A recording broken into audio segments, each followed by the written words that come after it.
Hello Flosstube, it's Michelle here. This is not a monthly update video. This is actually a special request video, Flosstube video from for Nate. Hello Nate, I hope I got your name right.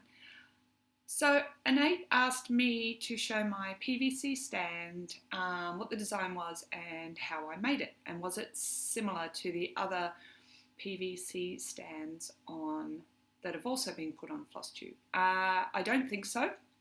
I designed this one myself specifically to hold scroll frames to help with my RSI and stuff. So I wanted to design a frame that would hold the scroll frames because the ones you buy, the clamp ones, they are really hard to flip over. So if you need to turn to the back of your project, you got to unscrew it and then flip it and re-screw it. And I know some people have those really big, expensive frames that do appear to be really quick to turn over. However, I also wanted it for travel. I also didn't like that angle that they came on because you had to bring them so far forward. If they weren't strong enough, the weight of the cross stitch would often make it tumble or sort of pull forward. I could never get it at the right angle. And also every time you flip it over and you flip it back, the angle changes, blah, blah, blah. So I watched a few videos on Flosstube, on PVC frames, and while they were really good, the few things that I wanted that for the ones that I saw they didn't appear to have was the first one is it looked as though they were made to have the cross stitch attached directly to the PVC, whereas I want to use my frames. They also were a triangle shape, so they would kind of sit on your knees here. And I'm a wiggler, so if I had something on my knees with a cross stitch balanced on it and wiggling, it'd fall off all the time, drive me crazy. So as I was driving to the hardware store to get my supplies, I basically mapped out in my head exactly what I wanted, how it was going to work. Then I went in, found the parts, and I made it. Now, it's great. I love it. I'll show it in a minute. But there's a couple of things. So the first thing is, it was the first one I made, so when I glued some of the joints together, I didn't get the angles perfectly straight, so one of the army things is a little bit wonky. Also, I didn't glue every joint because I wanted to be able to pack it flat in a suitcase for when I travel. So that means it does spontaneously explode apart, which is annoying. And also, it doesn't have a cross top brace, so it's a little bit flappy. So because Nate asked me to show my frame, I thought now is the perfect opportunity to make myself a home one.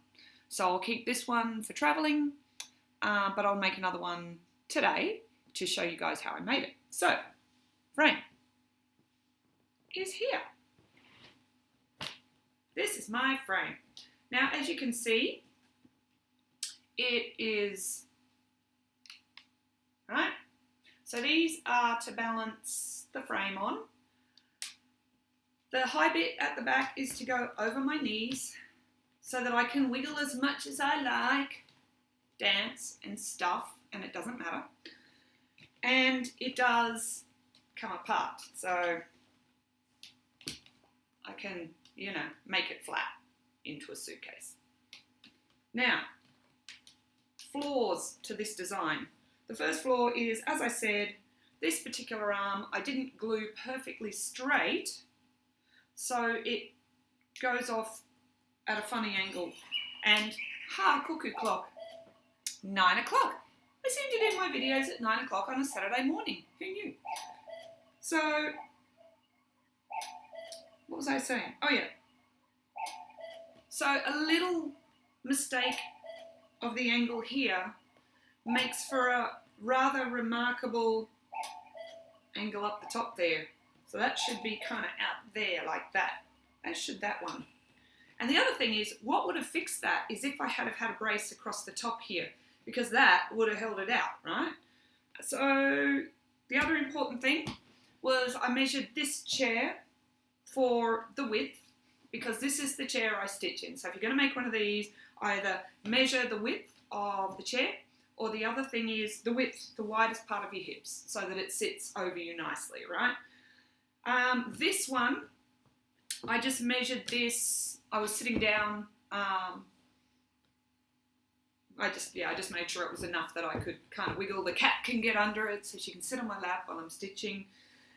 These ones here, I measured while I was sitting outside. So they were actually longer initially because I was up higher. But then when I sat down in this chair, which I squished down into, suddenly this was all up too high. These two that I actually rest my frame on. That's how I stitch. That's me, two-handed. So anyway, so with my new frame that I'm going to make today, I'm going to have an extra brace piece there, and I'm going to glue every joint. And this one I will just use for traveling. Now the other thing I did was, because as you can see, it gets wiggly really easily, and that's kind of annoying. So I used proper PVC pipe glue that plumbers use. You can see it's kind of blue. It was the cheapest, and it's made for the job. And the other thing I did was I bought this, ended up being very expensive, patent contact. The reason it was expensive for me is because I got it from the US, so the postage was insane. But it's because, isn't it pretty? I didn't want the very unattractive PVC tubing, which has blue printing on it and all looks very industrial. You know, if you like an industrial look, great. But I decided to, so I covered mine. And then I had to actually use sticky tape to hold it down because it was a circle and quite a tight circle, it didn't stick very well. Also use the thinner pipe. The ones I've seen people use, they use a thicker pipe. So essentially this frame is made up of PVC tubing, some caps, some T-crosses, 45-degree angles and 90-degree angles. That is it. The whole thing, apart from the contact, cost me about $30. So I will now go and purchase the materials for a new one, and then I will be back and I will make it for you to show exactly how easy it is. Talk to you guys soon. Okay, and I'm back. New glasses. Oops. I picked them up at the same time I picked up my plumbing supplies. Do you like them?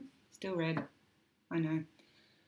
Okay, I have all the things. I have all of my corners and two of my 45 degrees. Yes, I have 2 T's. I have 2 caps. Oh, 2 caps.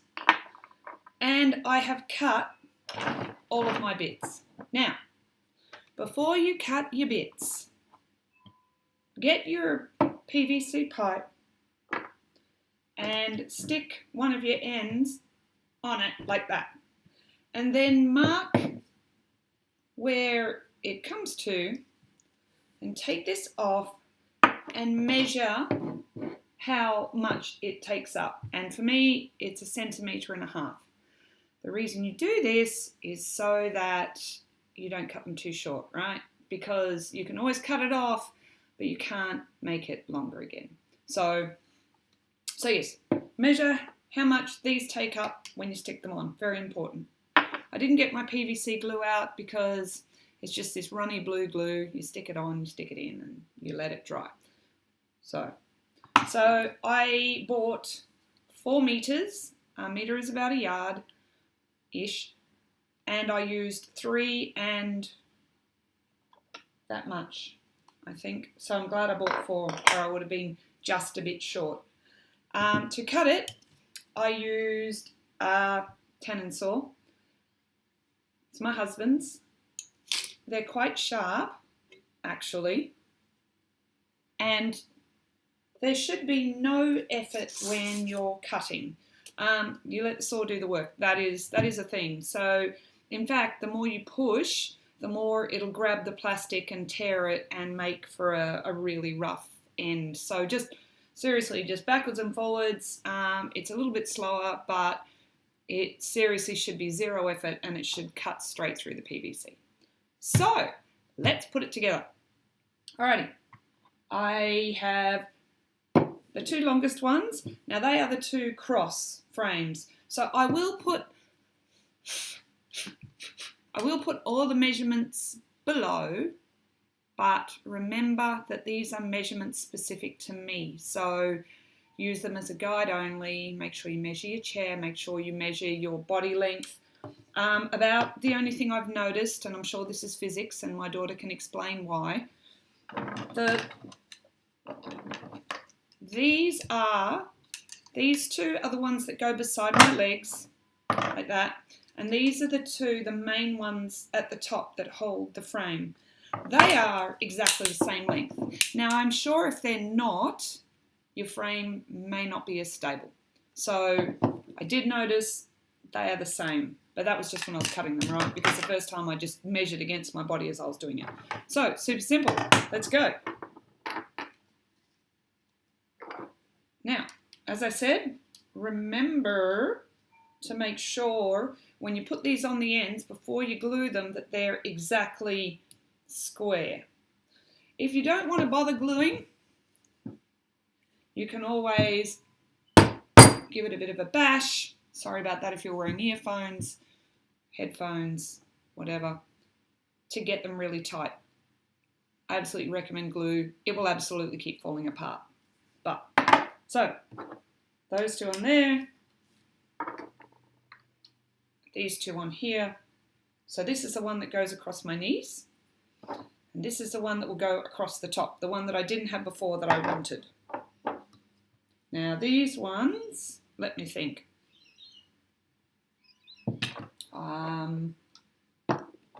These two, which are about 13 centimetres, I think, but these two are the ones that go down from the frame that goes over my knees to the bottom of the chair. Right? So the next thing we need is the two that go up along each side of my leg. So another two 45 degrees, 90 degrees even. I'm all about the maths.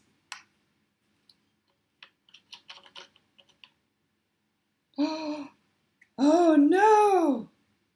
This is terrible. Damn it. One of the ones that I've bought, goodness, I hope it's not. Oh, that is so frustrating. These two have threads in them, so they won't fit over the end of my thingies. These ends will.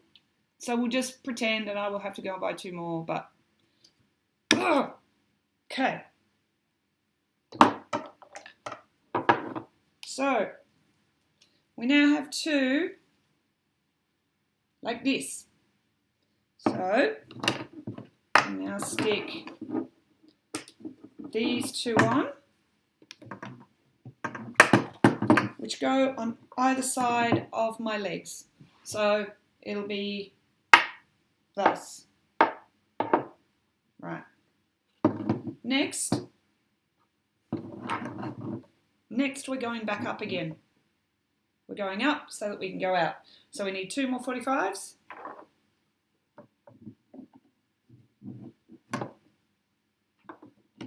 Like this. Okay, see, they're going up. So now we need the two shorter ones. Have I cut enough? I think I have. Two shorter ones.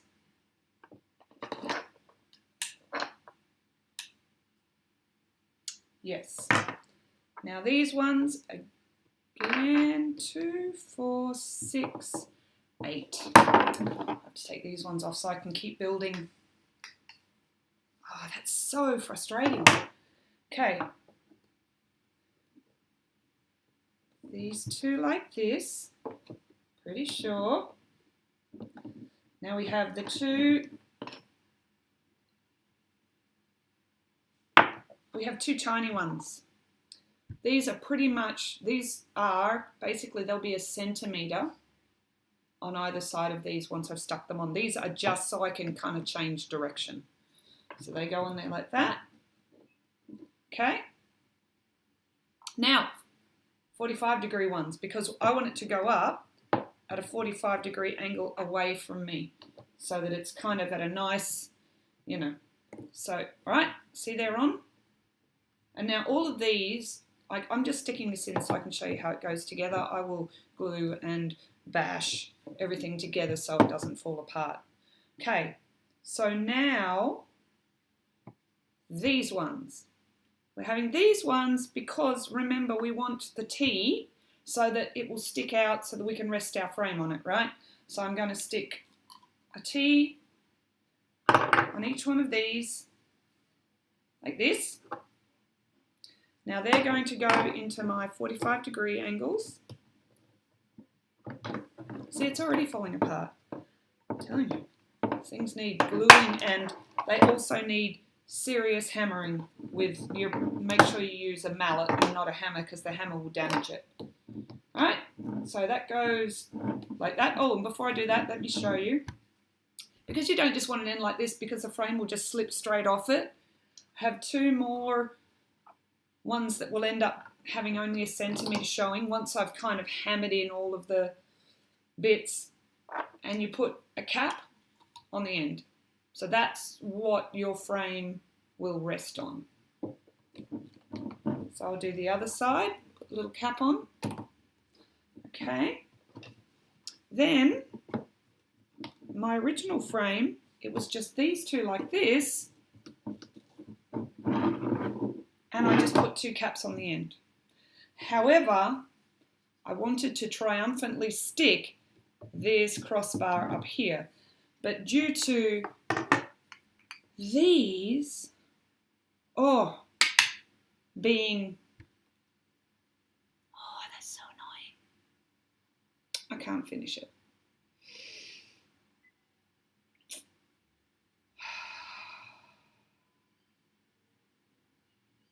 Man, I'm sure they don't fit. Yeah, they definitely don't fit. That is so annoying. So essentially these would have gone like this and like this. So I would have had another one of those, and they would have just slipped on the top there, and I would have had my beautiful new frame. Now, as you can see though, note that you can see the writing, right? Plumbing supplies. So that's why I covered mine. So that's it. Pretty sad. But what I might do is I might go out to the local plumbing store, not all the way back to the big one, and get 2 more of these so I can finish it. So how about I pause, I go do that, I'll go and dig up my clear contact, I'll see if I have enough. Although I was thinking about buying a new one because I was kind of sick of, if I'm going to put clear contact. If I'm going to put contact on, I may as well get a new design, right? I will also down below post the company that I got the contact of, just so you can see it. So that's it. That easy. I hope everyone enjoyed that, and have fun making a PVC frame, PVC lap stand for your cross stitch frames.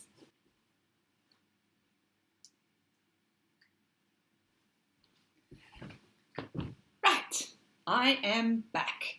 So I had to think after I, turned the video off and went, I should go back to Bunnings, because Bunnings is where I bought them from, it's just giant hardware stores we have in Australia, giant. And I kind of went, if I just go to a different store, I'll end up throwing out those two that weren't the right type of joint, and just contributing to landfill. And then I thought, well, it's nearly lunchtime, so I'll go and get sausage sizzle as well at Bunnings, because that's an Australian institution, sausage sizzle. All of the Bunnings have it on a Saturday, every Bunnings, and it's usually, well, not even usually, it's always fundraising for a community group or a school or a sporting group. So they usually only cost a couple of bucks. You get a roll, a sausage, onions, and then your choice of usually barbecue or tomato sauce. This one was a little bit posh, actually. They even had mustard and chili sauce. However, I had one, it was delicious, but I stuck with just the tomato sauce. And I will post some pictures of the Great Australian Bunnings sausage sizzle for you here.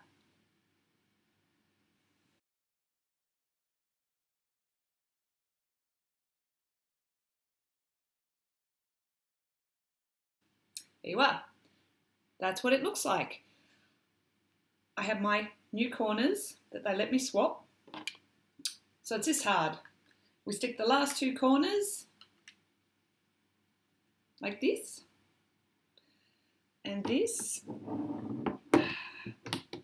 goes on there. So now I have my all new improved lap frame, designed by Michelle, for Michelle, or anyone else who would like to use my design. That's fine. Knock yourselves out. So on that note, oh, no, I also looked up the name of the contact people, and it's called Chic Shelf or something like that. Anyway, Chic Shelf Contact. Oh, I can see it just there. Chic Shelf anyway. I will post the link below. And I had a look, and I think I will only need about a piece that is about 50 centimetres wide by 70 centimetres long.